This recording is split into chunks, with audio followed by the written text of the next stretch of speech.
The date was September 19, 1944. For the people of the French port city of Brest, the world had been ending for 39 straight days. The sky over the Brittany Peninsula had been permanently stained a bruised purple and charcoal gray, choked by the smoke of 1,000 fires. 30 million tons. That is the official military estimate of the rubble created by the American artillery. To put that in perspective, that is enough pulverized stone to bury a modern skyscraper. The ancient walls, the medieval streets, and the strategic harbor facilities had been ground into a fine, suffocating dust. Major General Troy Middleton, commander of the U.S. 8th Corps, stood in the center of this devastation. He was 54 years old, but in the harsh light of that September morning, he looked 80. His face was a map of exhaustion, deep lines carved by weeks of life-or-death decisions. His infantrymen, the doughboys of the 2nd, 8th, and 29th Divisions, were unrecognizable. They weren't the clean-cut soldiers from the recruitment posters. They were hollow-eyed men covered in a thick paste of sweat, blood, and gray brick dust. They had just survived a nightmare. Then, the rumors began to fly through the American lines. The Lion of Brest was coming out. The Nazi commander was surrendering. The Americans expected a broken man. They expected a general who looked as defeated as the ruins around him. But when the steel doors of the final German bunker swung open, the American GIs gasped. Out stepped General Hermann Bernhard Ramke. He didn't look like he had been in a war. He looked like he was heading to a victory parade. His uniform was hand-tailored, his medals were polished to a mirror shine, and, most incredibly, he was casually walking his purebred Irish setter on a leash. It was the ultimate insult to the men who had bled to take the city. To understand why this moment exploded into a legendary military mic drop, we have to look at the two men standing face to face. They represented two entirely different philosophies of humanity. Troy Middleton was the son of a Mississippi farmer. He was a soldier's general. He didn't care for the pomp and circumstance of high command. In World War I, he had been the youngest colonel in the entire expeditionary force. He knew what it felt like to be in a trench. He knew that every minute he spent playing general was a minute his men spent dying. He lived in a simple tent or a ruined basement. He ate the same rations as his privates. To Middleton, the war was a job that needed to be finished so everyone could go home. Hermann Bernhard Ramke was the shadow of that man. He was the quintessential Nazi elite.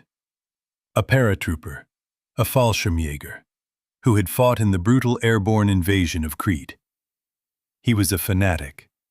He believed in the Übermensch, the Superman. To Ramke, the soldiers under his command were tools to be used for the glory of the Third Reich. He viewed the American military with a special kind of aristocratic hatred. In his diaries and letters, he described Americans as undisciplined factory workers and farmers with machines. He believed that because the Americans were a democracy, they lacked the warrior soul required to win a real urban fight. This clash of personalities was a ticking time bomb. Ramke believed he was a superior being. Middleton knew he was a man doing a difficult job. Why was Brest so important? Why did 10,000 Americans have to become casualties for one coastal town? After the miracle of D-Day in June 1944, the Allies had a massive problem: supply. They were winning on the ground, but they were running out of food, fuel, and ammunition. The beaches at Normandy couldn't handle the massive tonnage required to fuel General Patton's Third Army as it raced toward Paris. The Allies needed a deep-water port. a place where massive cargo ships could dock and offload thousands of tons of supplies directly onto trains. Brest was that port. It was the crown jewel of the French coast.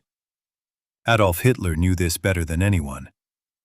He declared Brest a festum, a fortress city.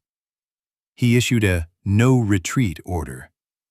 He told Ramke, "You will hold this city to the last man. If the Americans take it, they must find nothing but a graveyard." Ramke didn't just follow the order. He perfected it.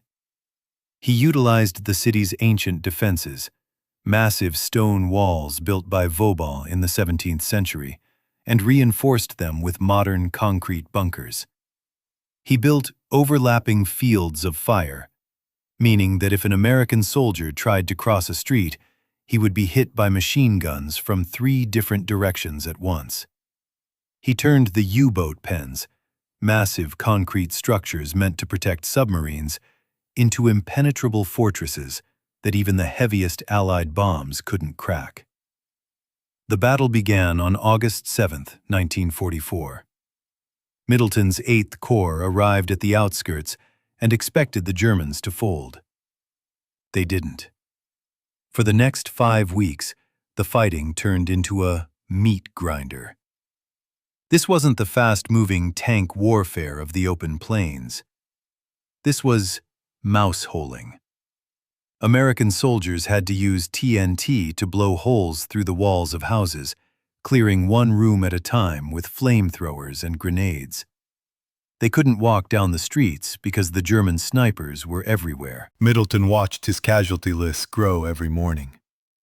He saw the names of young boys from Kansas, New York, and Alabama. He felt every loss. He tried to end the slaughter early. He sent a formal request for surrender to Ramke, appealing to his sense of humanity to save the French civilians trapped in the ruins. Ramke's reply was a masterpiece of arrogance. He sent a message back saying, "A German paratrooper general does not surrender to an inferior rabble. I will fight until the city is dust." And so, the city became dust. The Americans unleashed the crocodiles, tanks equipped with flamethrowers that shot liquid fire into the German bunkers. They brought in heavy 240mm howitzers that shook the very foundation of the earth. By mid-September, the German defenders were starving, living on rats and stagnant water, while Ramke stayed in his ventilated bunker on the Crozon Peninsula, surrounded by his staff and his fine wine. By September 19, the end had come. The Americans had surrounded Ramke's final bunker. They were preparing a massive charge that would have wiped out everyone inside. Finally, the white flag went up. Ramke was brought to Middleton's temporary command post. The scene was surreal. You had Middleton, exhausted, dirty, sitting at a simple wooden table with maps pinned to the wall. And you had Ramke, stepping inside with his polished boots, his ironed uniform, and his hunting dog. Ramke didn't even look at Middleton as a human being. He looked at him as a clerk. He snapped his heels together and made the demand that would go down in history. "I am General Hermann Bernhard Ramke. I demand to see your credentials. I will not surrender to a man of lower status. Show me your official identification and proof of your rank." The American officers in the room were furious. They wanted to scream. They wanted to show him the thousands of dead bodies outside as identification. But Middleton was a man of immense self-control. He didn't yell. He didn't reach for his military ID card. He slowly stood up, his joints creaking from the cold and the stress. He walked past the pristine German general. He didn't even acknowledge the dog or the medals. He walked to the window of the command post and looked out. Below the window, the credentials were waiting. There were thousands of American infantrymen. They were sitting on their helmets, cleaning their rifles. They were leaning against their Sherman tanks, which were still covered in the soot of the battle.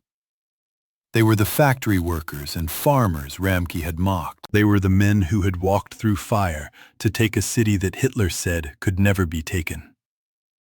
Middleton pointed a single, steady finger toward those men.